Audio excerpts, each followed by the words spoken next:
Assalamualaikum warahmatullahi wabarakatuh. Perkenalkan, nama saya Iman Zeratul Awalia, mahasiswa Profesi Apoteker Universitas Jember, akan membawakan materi kultum yang pertama dengan judul RNI Sediaan Farmasi dengan pemateri APD Siswanto Tanu Atmojo SSI dengan dosen pengampu Pak Yudi.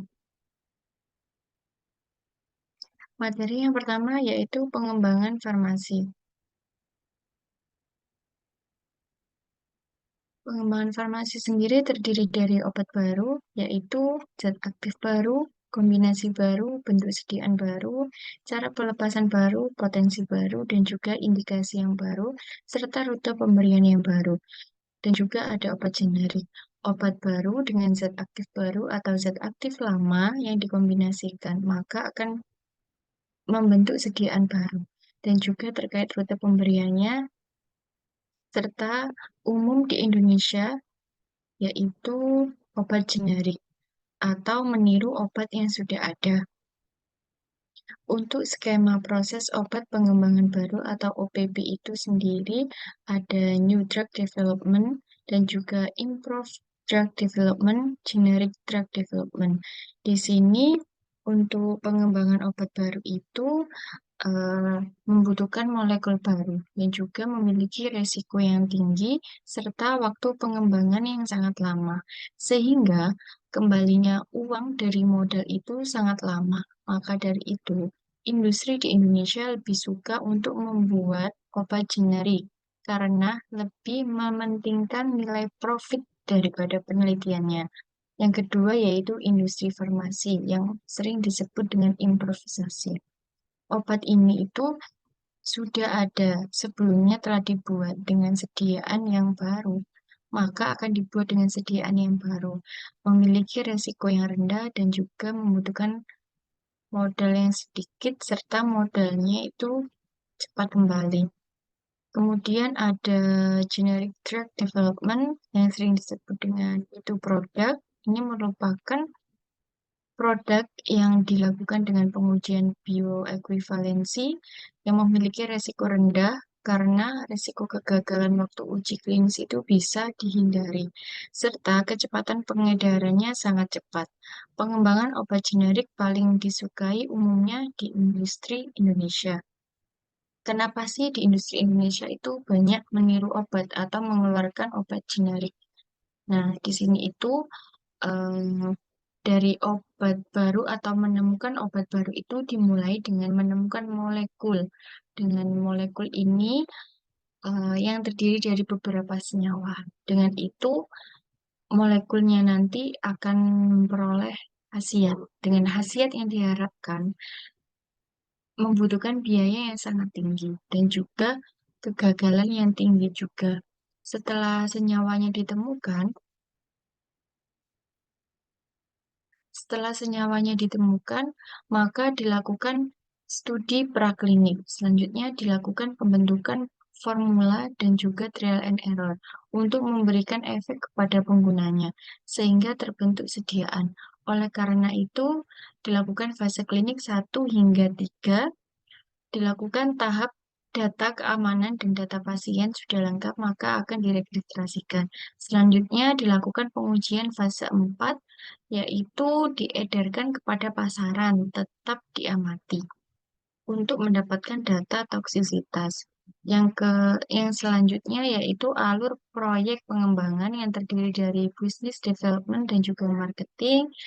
Business development ini membawai R&D dan R&D dibagi menjadi 3. Ada pengembangan formulasi yang dibagi lagi untuk produksi, pengembangan metode analisis untuk QC dan juga registrasi. Untuk alur ini itu tergantung dari tergantung dari perusahaannya. Untuk alur proyek pengembangan ini diangkat dari PT Interbatch seperti itu. Untuk alur proyek pengembangan sendiri ada usulan, persiapan, pengembangan, dan registrasi. Persiapan dan pengembangan ini diusulkan ada beberapa untuk bagian R&D. Ada survei pasar dan forecasting, Ada JPOB terkait fasilitas dan peralatannya juga, terkait obat paten dan juga sourcing, kemudian ada estimasi harga. Untuk survei pasar dan forecasting ini itu dilakukan untuk membaca tren yang ada dan yang dibutuhkan di pasaran. Kemudian bagian R&D ini akan mengkaji terlebih dulu terkait JPOB-nya, apakah ada atau tidak ada, maka akan melakukan jika ada, akan melakukan manufacturing. Kemudian untuk fasilitasnya dan peralatannya juga itu memadai atau tidak. Selanjutnya untuk obat paten. Terkait obat paten sendiri itu harus bisa membaca waktu eh, masa patennya akan habis itu kapan dan maka akan diluncurkan obat generiknya. Kemudian sourcing itu pencarian bahan aktif di produsen dengan dokumen yang lengkap. Ada GMP, sertifikat halal, dan juga lainnya. Serta ada informasi penting dalam drug master file yang terdiri dari potensi impurities dan intermediate senyawa sejenis. Kemudian estimasi harganya atau estimasi harga jual. Kemudian ada cakupan pengembangan, terdapat formula, proses, dan peningkatan skala, dan analisis, serta kemasan. Untuk cakupan pengembangan sendiri ada skala kecil. Skala kecil ini ada metode analisis tentatif dan juga optimasi formula atau proses. Untuk skala kecil ini dibutuhkan produksi 1.000 tablet. Analisis tentatif ini belum divalidasi secara penuh karena jika divalidasi penuh harus menunggu formula akhir. Jika sudah terpenuhi umumnya, maka akan dilanjutkan menuju skala berikutnya. Yang kedua yaitu skala menengah. Skala menengah ini ada uji stabilitas bagian, validasi metode analisis, validasi pembersihan, validasi bahan kemas. Di skala menengah ini diproduksi 10.000 tablet. Skala menengah ini sudah mulai melakukan validasi proses, yaitu uji stabilitas bagian atau dipercepat. Validasi metode analisis di mana akan menentukan senyawa marker yang akan dipakai. Jika sudah ditemukan senyawa markernya, maka dilakukan validasi pembersihan serta akan dievaluasi bahan kemasnya. Yang ketiga yaitu skala pilot atau produksi yang terdiri dari validasi proses, transfer teknologi, uji waktu tunggu, uji stabilitas, dan uji BE. Untuk skala pilot sendiri ini dilakukan untuk 100.000 tablet. Validasi proses yang dilakukan ini lebih rinci dari mulai transfer teknologi, kemudian uji waktu tunggu atau loading time, yang pada saat ini proses ini itu dibutuhkan untuk memperoleh cara penyimpanan yang sesuai, serta dilakukan uji stabilitas dan juga jika diperlukan maka dilakukan uji BE. Prinsip dari ketiga skala itu ukuran produksinya tidak lebih dari 10 kali dari skala sebelumnya. Materi yang kedua yaitu studi praformulasi. Studi praformulasi ini sangat penting dilakukan sebelum menuju ke tahap berikutnya. Tujuan dari studi praformulasi sendiri itu ada tiga. Yang pertama, dasar rasional formula. Yang kedua, dasar optimasi kualitas dan kinerja produk obat. Yang ketiga, meningkatkan tingkat kesuksesan dan efisiensi formulasi produk. Kemudian ada sifat fisika yang terdiri dari pemerian, ukuran bentuk, luas permukaan partikel, polimorfisme, titik lebur, kelarutan, higroskopis, densitas, dan sifat alir. Di sini ada ukuran, bentuk, dan luas partikel. Ada sifat alirnya, disolusi, bioavailabilitas, keseragaman kandungan, stabilitas, dan penampilan warna. Untuk pemberiannya sendiri ada dua gambar. Di sini ada dua sediaan. Pada sebelah kiri ini ada existing dan juga sebelah kanan ini partikelnya lebih kasar atau baru. Maka dilakukan pengukuran partikel size analysis sehingga didapatkan data ini dan juga data ini pada partikel yang baru. Kemudian didapatkan data yang memberikan efek pada misalnya digranulasi. Granulasi basah. Karena adanya perbedaan luas partikel, maka volume pelarutnya akan membutuhkan lebih banyak lebih banyak untuk partikel yang lebih kasar, sehingga granulnya semakin basah, membutuhkan volume pelarut yang lebih banyak.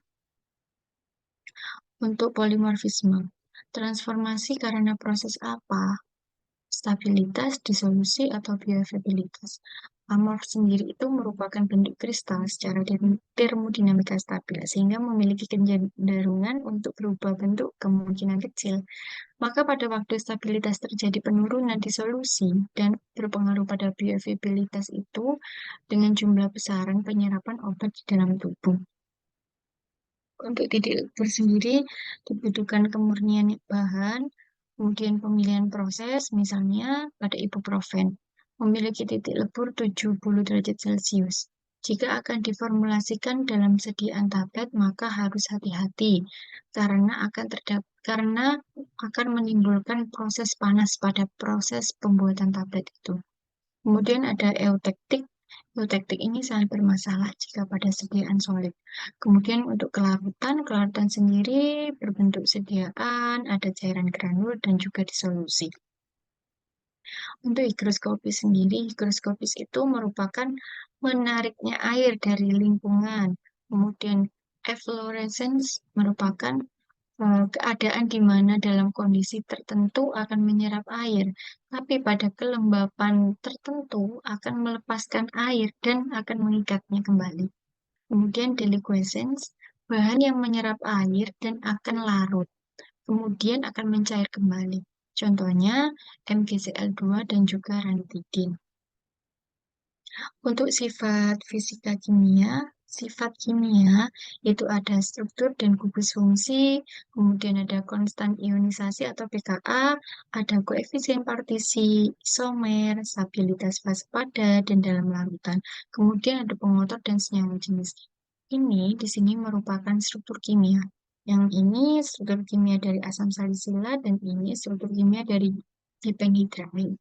Untuk bagian R&D sendiri dikhususkan dapat dan mampu membaca struktur kimia dikarenakan agar mudah memprediksi sifat kelarutan dan permeabilitas berdasarkan fungsi pH-nya, serta dapat memprediksi kerentanan stabilitasnya.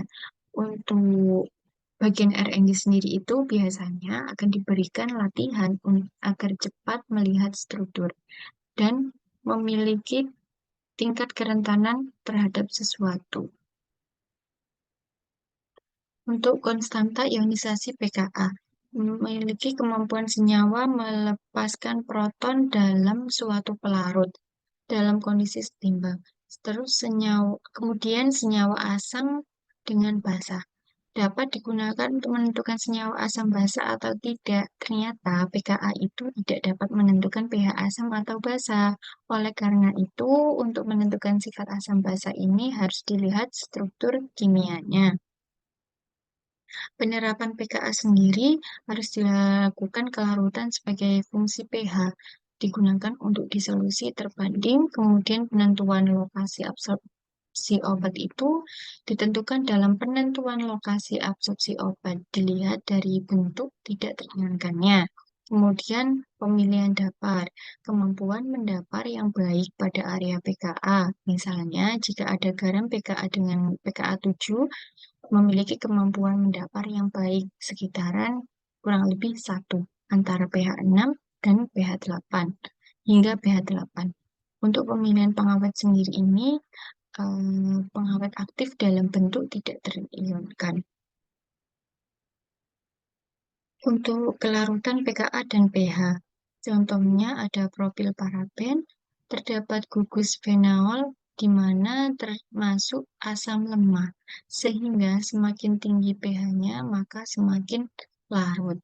Contoh yang kedua yaitu senyawa amfoter, yaitu pada cefatroxil, di mana terdapat gugus asam dan gugus basa sehingga kelarutan tinggi di asam maupun basa karena gugus asam atau basa itu terionkan. Kemudian ada gugus yang terionkan ini akan saling menetralkan sehingga akan ada titik tertentu di mana kelarutan akan rendah. Bagaimana sih cara memilih dapar atau bagaimana sih cara memilih pH itu? Kebetulan di sini ada HPLC, di mana fase diam nonpolar dan fase gerak polarnya itu pada pH 2,7, sehingga senyawa asam akan lebih terretensi dibanding senyawa basa, karena senyawa asam lebih banyak berbentuk tidak terionkan yang bersifat nonpolar, sehingga ketika pH dinaikkan menjadi 7, maka akan terjadi pergeseran. Senyawa asam lebih banyak berbentuk terionkan, sedangkan senyawa basa lebih banyak berbentuk tidak terionkan, maka lebih banyak retensi di fase diam. Untuk senyawa netral tidak terpengaruh polaritas, akan tetap perubahan pH tidak akan mempengaruhi waktu retensi senyawa netral. Untuk pengawet sendiri, pemilihan pengawet itu digunakan pada sediaan peroral bersifat asam. Tidak boleh menggunakan pengawet yang bersifat kationik pada sediaan peroral karena menyebabkan toksisitas. Contoh pemilihan pengawet pada monografi Farmakope Indonesia, injeksi ranitidin memiliki pH antara 6,7 dan 7,3. Jika produknya butuh dapar, maka digunakan asam folat pada pKa 7,2. Kemudian produk sediaan injeksi tidak boleh menggunakan pengawet karena pemakaiannya tunggal. Untuk koefisien partisi sendiri ada prediksi absorpsi dan juga pengembangan sistem kromatografi yang termasuk polar dan non-polar dan berinteraksi dengan fase gerak dan fase diam. Untuk isomer sendiri bisa mempunyai sifat berbeda tergantung dari segi yang mempengaruhinya, ada farmakokinetika, farmakologi, toksikologi, di mana contohnya ada dextrometorphan itu terdapat kasus keracunan di daerah Asia Selatan. Akibatnya penyalahgunaan dextrometorphan sirup ini karena adanya kandungan isomernya dengan level tinggi pada levomethoxsam. Untuk stabilitas sendiri itu terdapat berbagai macam rute degradasi, ada solvolisis, oksidasi, fotolisis, termolisis, isomerisasi, polimerisasi, interaksi dengan eksipien. Ada hidrolisis yang terdapat ester dan amida mudah terhidrolisis. Kemudian kloramfenikol, untuk kloramfenikol ini mempunyai gugus amida yang mempunyai sasaran dalam hidrolisis. Contohnya sediaan stabilitas kadar tetes mata. Untuk tetes mata kloramfenikol ini itu akan dirusak oleh basis tetes mata, sehingga mitigasinya yaitu cara penyimpanan disimpan pada suhu tertentu. Untuk fotolisis ini merupakan stabilitas kadar tetes mata kloramfenikol. Untuk fotolisis cahaya sendiri itu radiasi elektromagnetik dalam rentang 380 nanometer dan 780 nanometer. Susah diprediksi memakai studi literatur atau evaluasi indikasi stabilisasi.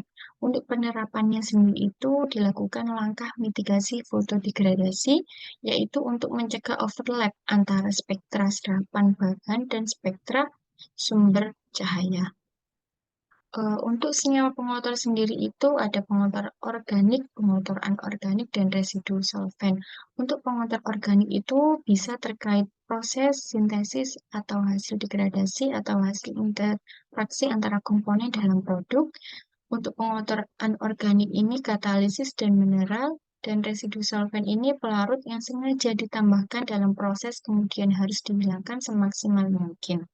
Untuk stabilitasnya itu terdapat berbagai macam rute degradasi, ada solvolisis, oksidasi, fotolisis, termolisis, isomerisasi, polimerasi, interaksi dengan eksipien, dan hidrolisis ada ester dan amida mudah terhidrolisis, ada kloramfenikol. Kloramfenikol ini mempunyai gugus amida yang menjadi sasaran dalam hidrolisis. Untuk sifat biologi sendiri ada klasifikasi biofarmasetika atau BCS, dapat kelarutan, permeabilitas, dan toksisitas. Dan juga ada keamanan terhadap operator, termasuk fasilitas, alat perlindungan, dan langkah-langkah keamanannya harus terjaga. Untuk kelarutan tinggi berdasarkan BCS sendiri, parameternya yang harus ditetapkan antara lain dosis tertinggi berapa, media dengan air, pH-nya itu berapa, pH 1,2 hingga 6,8 dengan suhu 30 derajat Celcius, kemudian volume airnya tidak kurang dari 250 ml. Untuk keamanannya dapat dilihat dari MDS, terdapat dari senyawa obat paten, reagen kimia, dan juga limbah. Untuk materi ketiga yaitu tahapan pengembangan. Tahapan pengembangan formula itu ada sifat bahan aktif, pengaruh terhadap mutu produk, eksipien, pengawet, spesifikasi produk, karakteristik produk komparator, sediaan pediatrik, overage, inkompatibilitas, keamanan sediaan, scale up atau prinsip. Untuk eksipien sendiri itu ada yang perlu diperhatikan, digunakan harus digunakan secara hati-hati dan digunakan hanya bila diperlukan karena pembuatan formula lebih baik itu lebih sederhana. Eksipien sendiri itu merupakan bahan tambahan dari suatu obat, bahan tambahan dari suatu sediaan yang akan diformulasikan, di mana ada diluent, binders, lubrikan, antiderens, glidans, disintegran, colorants, pemanis, preservatif, antioksidan, chelating. Itu merupakan contoh beberapa bahan eksipien ya yang ada di formula. Untuk pengawet sendiri itu ada hal-hal yang perlu diperhatikan terkait penggunaan pengawet, yaitu ada 3 macam, ada dosis keamanan, jenis sediaan, dan tingkat efikasi. Untuk tingkat efikasi ini itu bergantung pada struktur kimianya dan kadarnya, serta sifat fisika kimia pada produknya. Dan juga perlu diperhatikan dari jenis dan tingkat kontaminasi pada mikroba, serta desain kemasan harus diperhatikan, dan juga suhu penyimpanannya itu harus diperhatikan untuk pengawetan. Pada spesifikasi produk sendiri, menurut monografi produk dilihat di Farmakope Indonesia atau USP atau BE atau EP atau farmakope lainnya. Bisa dilihat di literatur tersebut. Kemudian jika tidak ada monografi, maka dapat membuat spesifikasi internal berdasarkan evaluasi dan juga karakterisasi produk inovator.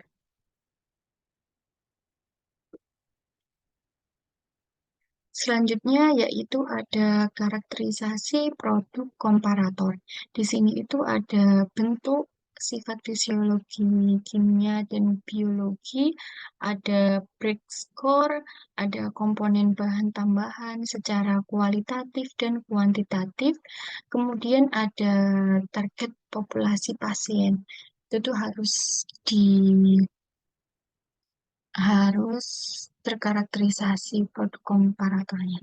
Kemudian ada sediaan pediatrik, di mana itu merupakan ada tes, marking, ada bentuk sediaan, kemudian ada keamanan eksipien.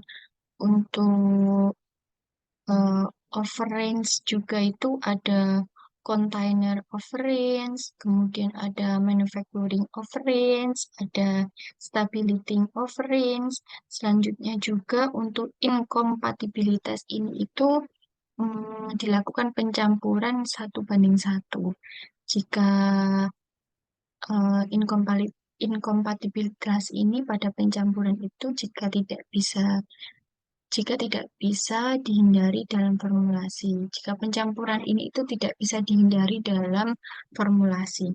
Kemudian pada kemasan sediaan padat sendiri itu ada blister, strip, botol, dan juga saset. Pada blister ini itu biasanya mempunyai keadaan paling tinggi dan juga karena dia itu keadaannya paling tinggi atau mungkin karena dia itu kemasannya bagus, makanya dia itu harganya biasanya mahal seperti itu. Dan juga untuk scale up sendiri atau prinsip itu membutuhkan persamaan antar skala. Contohnya ada geometrik, kinetik, dan juga dinamik. Sekian dari saya ucapkan terima kasih.